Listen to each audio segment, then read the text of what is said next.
Okay guys, so by not so popular demand, I am going to make a video on the Fiber Festival of New England today. It is November 3rd. It also went on yesterday, which was Saturday, so November 3rd and 2nd. I think it's usually the first weekend in November. It takes place in the Biggie Fairgrounds in Massachusetts, but it covers all of the New England fiber vendor people. I think there's going to be like 150 of the bestest of New England's fiber folks. And I am going with my baby and my mom and myself and all of my fiber. So I'm going to, in spirit of Tell Me About Your Rhinebeck Sweater, I'm going to tell you about my Fiber Festival of New England outfit, which I just put together this morning. This was not made for the festival. First off, we have my As If tee, which is the one with the mohair top, but I did mine in lace weight because mohair is itchy. This is by Knit and Crochet, Shea Johnson, and this is the Slavic, I have no idea how to say it, by Lady J Crochet. This was a test that I did for her. Mine is a shorter version. I think hers is more of like a duster length. And this is acrylic, but we won't tell anybody that at the festival.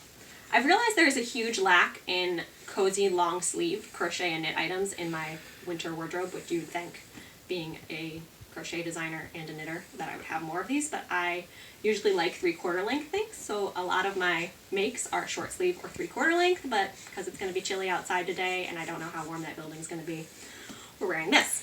Anyway, back to that. This is my Dandelion Dance shawl. This was kind of the prototype. The final design is shorter than this, so I have this wrapped around like 3 times. The final design is about a foot shorter, but I wanted to wear it because it has yarn from a vendor that's going to be there. Knits for Comfort is this blue yarn. And then I have my Cole Mama Creations backpack that she custom made for me. Nicole's also going to be there selling all of her ropey, yarny, hand-dyed amazingness. And then I have to scoop up this baby. Come here, baby. Look, it's a baby. Awesome. And again, I forgot. Can you see my socks? These are my vanilla latte socks, my first ever knit sock. I'm a legit knitter now, guys. I made socks. Baby also has on socks. My mom made them. I have no idea what pattern they are or who they're by or if she made them up. And then also has these fabulous leg warmers that I knit out of scraps from various fabulous projects. This, we're going to have to insert the designer's name because I don't know how to pronounce it because it's Portuguese. But this is the Calendula cardigan. I did this as a test knit for her. And this one goes like size 0 up to 14, so you can put it on all your children. And it's got buttons made by a local artist, Fiber and Mud, as well. And then this is crocheted by me out of some local baby alpaca yarn. I'll have to see if I can find the yarn name. I don't remember. I feel like it might be Clearwater Alpacas or Clear Something Alpaca Farm. My husband's making faces at the baby. But there's no pattern for the neck warmer. Just whipped it up. No pattern for the leg warmers. Whip those up. We're getting feisty. No idea what my mom's wearing. And I've never vlogged before, so it might get a little bit weird walking through a large building talking to myself, but we'll see what we can do, and maybe this will be a thing. So thanks for watching, and stay tuned for more fiber adventures. Update. After filming that first, tell you about my whatever sweater, I went to the gas station, and it's like 37 degrees out, so now I'm wearing a store-bought sweater. But I sewed elbow patches on it like 10 years ago, so that's crafty, right? I still have my As If tee underneath, but yeah, the cardigan was not warm enough. And also I'm planning on baby wearing, and cardigans and baby wearing, not friends. So waiting to leave, baby's getting grouchy. Alright, we have arrived at the New England Festival of Fiber Festival of New England. We are here, that's my mom, that's my baby, that's somebody else's shrieky baby. Not my baby, she's not shrieking. Yeah, we're ready, so we're gonna go walk about.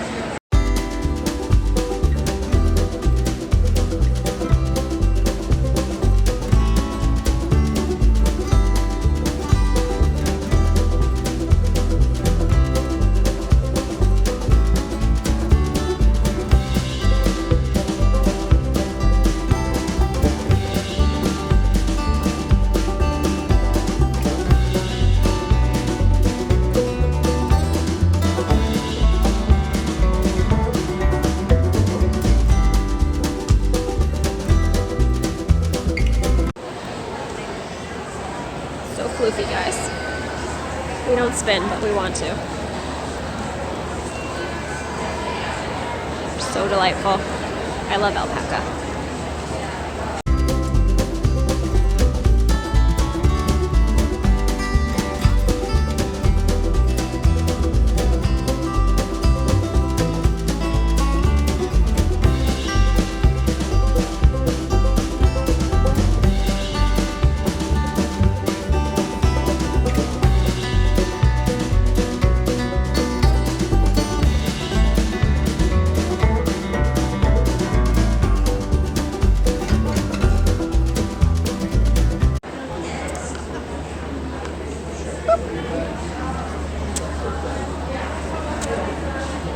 No? Okay.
Alright guys, it's the next morning. I feel like I owe you a little haul video, even though by most people's standards this is not a haul.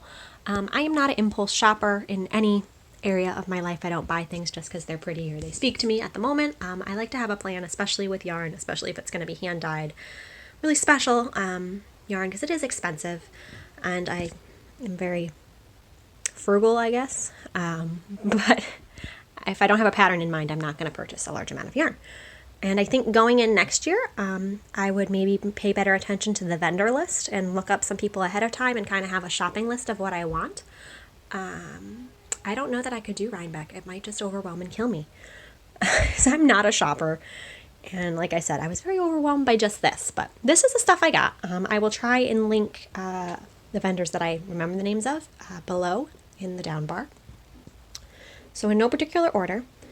This is from, she's Flatland Alpacas on Instagram and flatlandalpacas.com, but she also goes by Fiber and Mud. She made this beautiful, she didn't make the dress, but she, I think it's pronounced shibori, which is the Japanese art of but she indigo dyes. She grows and harvests and ferments and the whole process of indigo. It's very complicated if you look it up, and she does it. So indigo is a plant. It starts out green and it ends up making this amazing blue natural dye. So this is for my daughter. And then in the video, if you see the purple cardigan that my daughter has on, it has some really pretty square buttons. She also made those. Got those from her at a different time, but I got these yesterday. These will probably end up on another baby cardigan because I just think they're really special. Would look good with mustard yellow or gray, I guess. I don't have a pattern in mind for these, but she just does really special work, so I got some of those. And then the Rosefield, they were out of Pennsylvania. She's out of Connecticut, if I didn't say that. Out of Pennsylvania, I got this super thick, luscious, I guess it's a lotion, but it's more like it's like a buttery consistency, so it's really thick. It doesn't have lanolin in it. And it's all natural ingredients. I'm very much, I only use all natural cosmetics and cleaning products, and I'm a crunchy lady. So this meets my crunchy standards. This little one was like $6. They had much larger sizes as well, and many other different flavors. I tried a patchouli one as well, and I was going to get both, and then I hemmed and hawed because it was one of the first vendors we went to. And yeah, I regret not getting both of them. But they do have a website, so I could get more if I wanted, and I think they're at a lot of the major fiber festivals too. Then I got this cute little, let's see if I can get it on one-handed. Nobody does finger puppets on their pinky, but this cute little knit guess he's an alpaca. Maybe he's a llama. Those look like alpaca ears. Finger puppet for my daughter. She was not as enthused as I had hoped, but I think he's... I don't remember the vendor name there. I'll see if I can find it. And this was from Katrinkles. She's out of Rhode Island. I think a lot of people are familiar with her. She does a lot of custom stuff for yarn shops, like with their logos and whatnot. She does stitch markers and all sorts of notions and helpful little gadgets, but this is a gauge ruler. If I'm making stuff for myself, I don't gauge, but for designing, you need to have a gauge, and as well as testing. So this is a gauge ruler, just a simple little 4x4 square to measure your stitches per inch and whatnot. When my parents went to London, I had requested that they bring me back the Loop London version, but they had been out, so this is a good substitute because she's local. And then this isn't a purchase, but my friend Rachel from You and You, one of my favorite yarn stores, was there, and I ran into her. So this was just a little coupon for her shop. I'll have to stop in.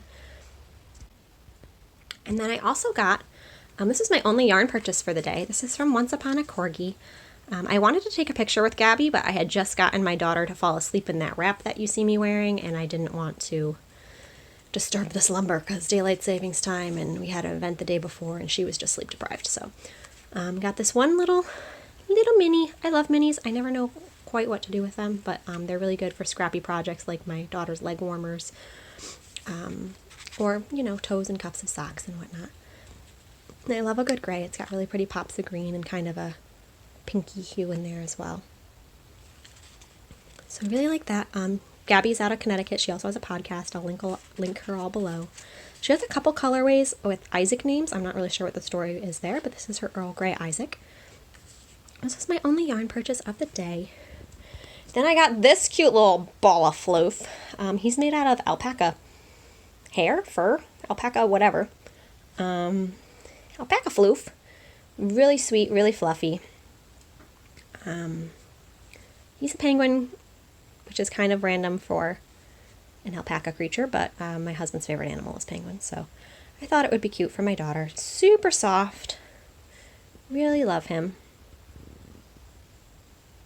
There was one vendor that had these giant bears that I really wanted one. But as soon as I gave this to my daughter, she chucked it on the floor, so I wasn't going to buy her a $70 bear. But I wanted one for myself. But yeah, he's just really sweet and really, really soft, and I love him. And then over here, this wasn't a purchase of the day, but I used it all day long. And she was also vending there. Out of Connecticut, my friend Nicole of Cole Mama Creations. She made this custom for me, but she does all sorts of yarn bowls and bags and like storage baskets. They're like sewn rope. And she hand dyes them all and then sews them up. This one has this really pretty like moon detail on it. So she custom made this for me last year. But I wanted to mention, it is a backpack, but it works amazingly well as a stroller bag. So I had our stroller with my daughter in it, obviously. But I took unbuttoned the handles, which is nice because they come off really easy, these nice big buttons that she also makes. Unbuttoned it and then wrapped it around the handle a couple times to make it a little bit shorter, and then I was able to keep my wallet and all my purchases in that, just because I shoved the diaper bag underneath and it's really quite heavy. I didn't want to haul that around all day, so this was nice to be able to get to my keys or my chapstick or whatever, just have a little easy access stroller bag. So she makes amazing stuff. Check her out as well. So that's my little haul, guys. I had a really nice day at the Fiber Festival of New England, and I would definitely go back again next year. Well, my daughter will be running around at that point, so that'll be fun. Chasing her down, petting all the alpacas. But yeah, it's always fun to look at local artisans and to pet critters and spend time with my mom and my daughter. So that was that, guys. Thank you for watching my little video. Hope it gave you a little taste of our New England fiber world. Thanks, guys. Bye. What do penguins say? I don't even really know.